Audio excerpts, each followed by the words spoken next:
Repossessed family. Okay, I am back home. I'm sitting down. I'm about to eat me some lunch. Got me some crab, some shrimp, some sausage. I just got made like a little sangria. I'm gonna tell y'all a story about the time my car got repossessed. Don't laugh. This is before I knew better. And when you know better, you know the saying, when you know better, you do better. It's turkey sausage, y'all. So when my son was born, I bought a Mazda 626. I didn't have good credit, so my interest rate, y'all, no lie, was like 25%, no lie. Car was nice, but I bought a 4-door car because prior to him being born, I had a 2-door car. Sorry, that's my washing machine. I had a 2-door car. And it just wasn't gonna work with a newborn. So I needed a 4-door car. Credit score was like maybe mid-5s. I bought a car that was already expensive as far as the car note because my interest rate was high, blah, blah, blah, blah, blah. So I was doing good paying the car payment, you know, whatever. But then it got to a point of where I started to get lazy with it and started doing other stuff with my money. Now, disclaimer, my husband and I were living together. We were married by this point, but we still had separate bank accounts.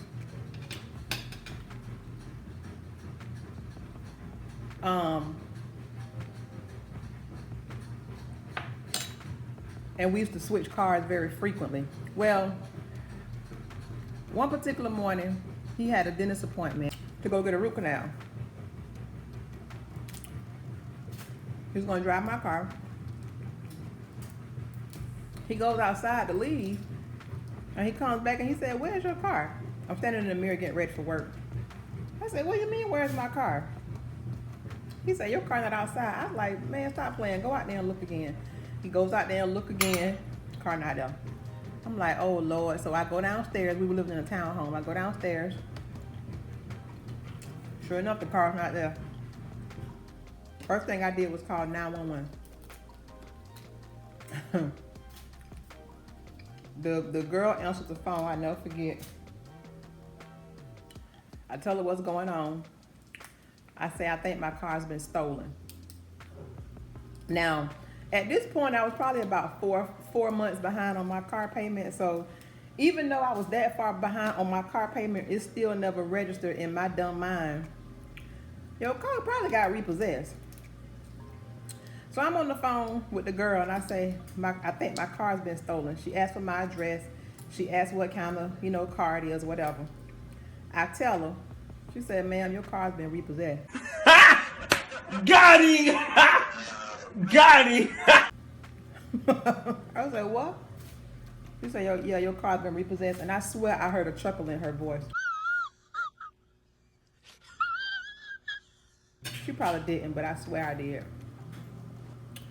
Anyway, she tells me who has it. My husband is standing there looking at me in the face, trying to figure out, well, what did she say? Are they gonna send somebody? I said,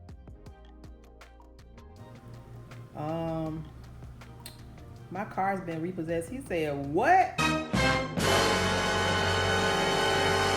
So, needless to say, he had to keep his appointment to the dentist because, he had to. He had to get the root canal. He was preparing to get braces. So he was in the process of getting all of his preliminary dental work done. So he's going to get a root canal. He didn't even say really too much when he left. He was mad. As he should have been. So he goes to get the root canal. So I think he comes back in less than an hour. And I said, "I thought you were going to get a root canal." He said, "I couldn't get it. My blood pressure was too high." Because he was so stressed out about, you know, the situation that he left. So I started the process of getting the car back. First thing was I had to call the tow company that came and picked it up with the police. I had to go over there, get all my stuff out the car. Then I had to call the finance company, which was HSBC. And if any of y'all have ever had anything financed by HSBC, you know they deal with people with bad credit, like a subprime lender. They told me what I needed to do. Now, my husband still didn't know at this point how many months I was behind. He know. They told me what I need to do, how much I need to pay. Told me that the car was set to go to auction in the next few days in Orlando. Y'all, my car was repossessed, and within 2 days it was already gone to Orlando. For real. Had to rent a car.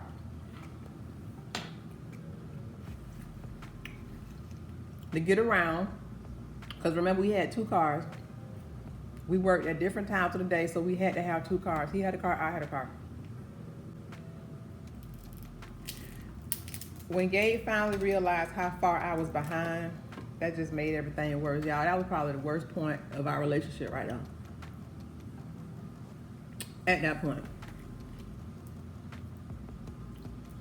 He still really wasn't saying hardly really too much about it, which made me nervous, because you know when people be mad and they don't say nothing, that's when you should be scared. But instead, he just, you know, we got the money. The finance company agreed to give me the car back. I had to pay, not only did I have to pay my past due, I had to pay the towing fee, the storage fee, what it cost to transport the car to Orlando. Just shy y'all a lot. I drive down to Orlando to get it. Paid the money to get it back. Now y'all, what I didn't tell y'all was, in the midst of all of this, my husband and I were saving for the house. I was saving for a down payment. The house was being built and everything at this time. And I know you're saying, if your credit was bad, how y'all was buying a house? I wasn't on the loan because my credit was that bad. Favor that the loan was still approved, right? So anyway, my husband had to take money from out of the account that we were saving for the closing costs on the house, and you know, help me get the car back. He really still didn't say too much, but I felt so bad about, you know, what had happened that I thought it was, you know, basic courtesy to just, you know, I can't even say give him an explanation, because there's really no explanation for being that irresponsible. But let him know that, you know, I was sorry for putting us in that situation, because had it not been for him giving me the money, honestly, I don't know what I would have did. So, got the car back, and you better believe a lot of things changed after that. Bank accounts were combined. I mean, we still kept our own separate account for, you know, our own personal whatnots, but for the most part, accounts were combined so that he could see what was happening. Y'all, that was a hard lesson learned. It was a hard, expensive lesson learned.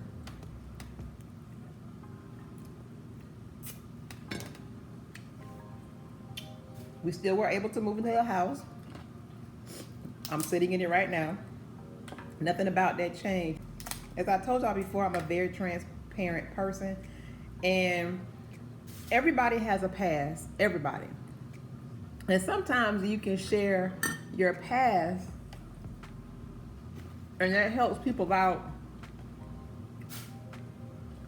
in their current situation. The lesson that I learned is, first of all, communicate with your spouse, no matter how bad you think it might be, because when my husband and I first started out, he always told me, you should never have to go outside of this house for anything as long as I'm here. And because I had never really had to depend on anybody, I always was kind of my own, I always kind of made sure that what I needed I had. I felt like I could probably fix it myself, if that makes any sense. But in the process of me thinking that I could fix it for myself, I almost cost us a house. And that is the selfish part. So if you are in a situation where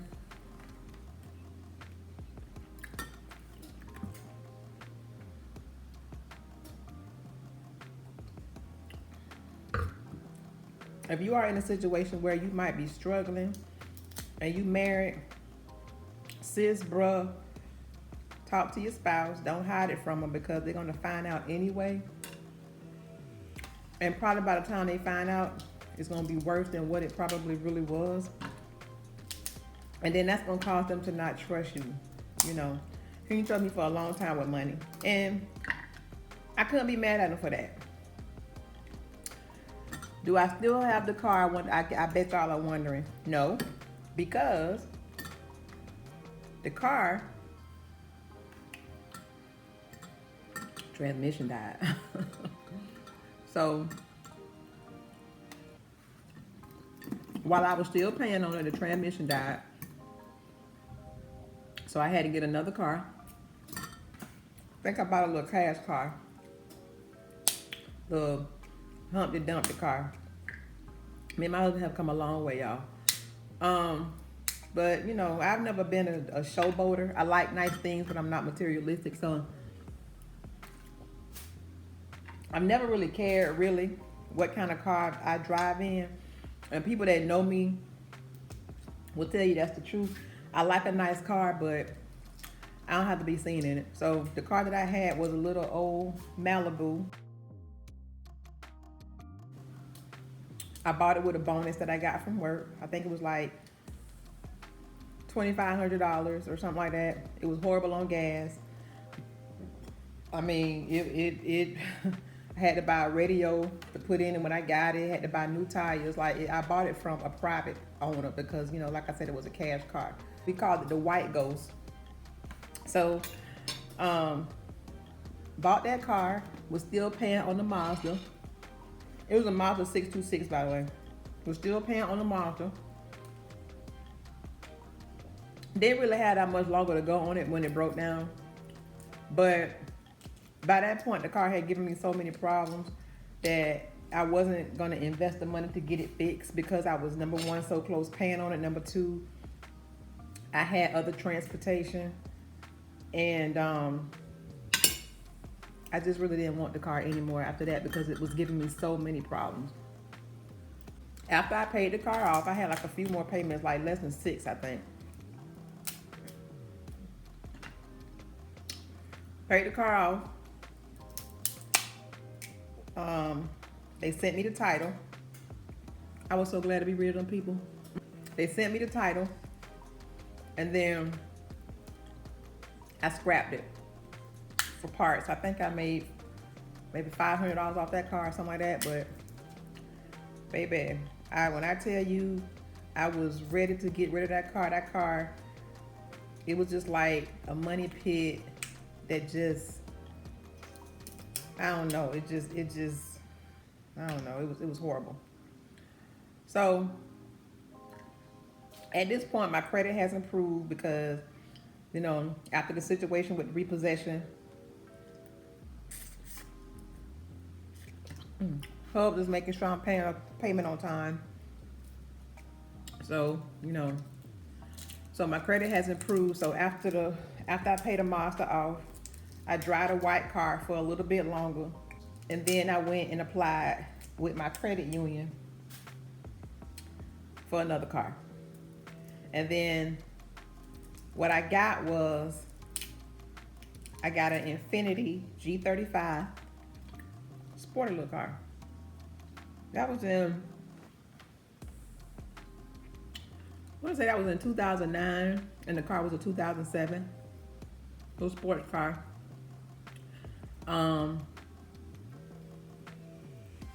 I sold the car, the white car. I kept the Infiniti for,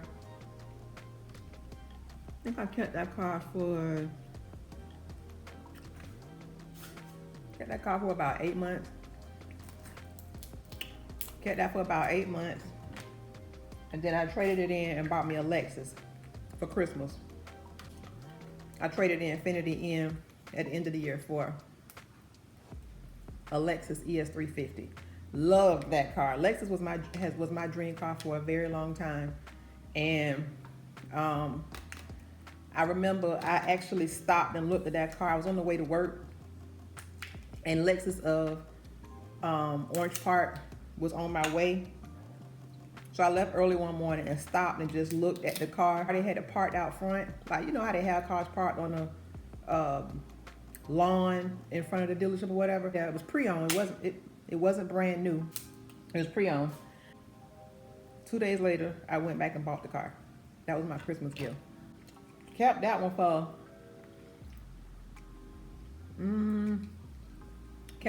a while. When I say I kept that one for about 3 years maybe. And then I went and bought a brand new Lexus ES350. It was all black with tan interior.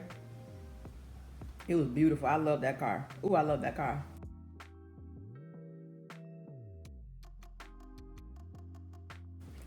And I had never purchased a brand new car before. That was my very first brand new purchase. And the experience was, I loved it. And I should mention, that was actually a lease. I leased it. So, which was the best decision ever. If I ever buy another luxury car, I'm gonna lease it.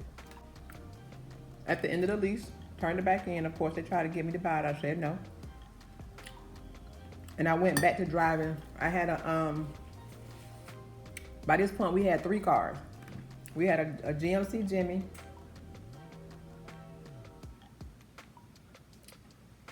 We had a GMC Jimmy. My husband had bought a Charger by this point, a brand new Charger. And then we had a Lexus. So when I turned the Lexus in, that just left us with the Jimmy and the Charger. Now, I had my, ooh, y'all, look at my shirt, messy. I had my fill of luxury cars. Luxury cars are not cheap to maintain. They are not cheap with the insurance. And I said, once I turn this lease back in, that's it. I want another car right now. And I meant that. Turn the Lexus back in. The Jimmy started giving us trouble. This is a 2000 Jimmy. It was 2017 at this point. It was giving us a lot of trouble. And my husband had got to the point of where he said he was tired of getting it fixed. I was like, oh no, we can, it's okay, blah, blah, blah. He was like, girl, you're gonna have to think about getting another car soon. I was like, I don't want no car note. So what happened was, I'm on my way to Ruth Chris one night to go to dinner with some friends. Driving down the expressway, car starts to run hot on the side of driving down the expressway. So I had to pull over, smoke billowing from the hood of the car. Call my husband. He comes to get me. We have to wait on the tow truck to come get the truck and tow it to the mechanic shop. Oddly enough, the spot on the expressway where the truck broke down was literally right in front of the place where we take our car to get took that truck to get fixed. Like literally, you just literally had to get off the expressway, turn the corner, and his shop was right there. So he had to go for it, luckily. When my husband came to get me, he said, I don't want to hear nothing else. You need to start looking for another car. I'm like, damn. So I held off and I was like, well, let me just see what the mechanic says is wrong with it and how much it's gonna cost to get fixed. This was on a Saturday. Monday, the mechanic calls me. He said, girl, he said, you got a blown head gasket. I said, okay, well. He said, well, I'm only gonna charge you $9.95 to fix it. I was like, ooh, okay, good. Thinking that $9.95, you know, it was gonna pacify my husband to say, okay, well, we'll keep it for a little while longer. It didn't. In fact, it made him say, you still need to look for another car. So, went to Navy Federal, got approved for a car loan, the amount that I asked for, and went shopping for a car. And I was determined to not spend what they gave me, and I didn't. It took me a while, y'all, to find a car. It took me about 3 weeks. I tried to buy a car from here, but the dealers here in Jacksonville, they was just playing hardball. I ended up going to get my car from Furman Nissan in Tampa. I saw the car online. I called to make sure it was still available. It was. Asked them to send me a Carfax report on it, and I pulled my own just to make sure they ain't changed nothing. They didn't. Car was a one owner. This is 2019 by this point, February 2019. The car was one owner. She purchased the car brand new. It was a 2018 Maxima SL. Has the panoramic sunroof like I like, tan interior like I wanted, everything that I wanted in the car.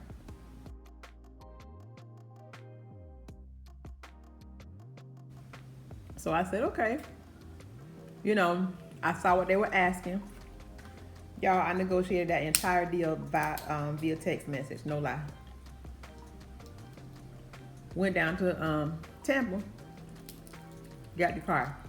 And I know you're probably saying, well, if you drove there, then how'd you get back? While my truck was in the shop getting fixed, I had a rental car. The rental car that I had, I just dropped it off to Enterprise. So we drove the rental car down, dropped the rental car off, put the keys in the lockbox, and drove the new car back. And that's what I have today. So I know that story was kind of all over the place. It started on a crazy note. I told this story to say, don't be ashamed of past mistakes that you may have made. Don't be ashamed of mistakes that you might still be making. The important thing is to learn from it, grow from it, so that you can stop making those mistakes and move forward. So if you take anything away from my story, know that it's time to make better decisions with your money so that you can have all those things that you want. I did it.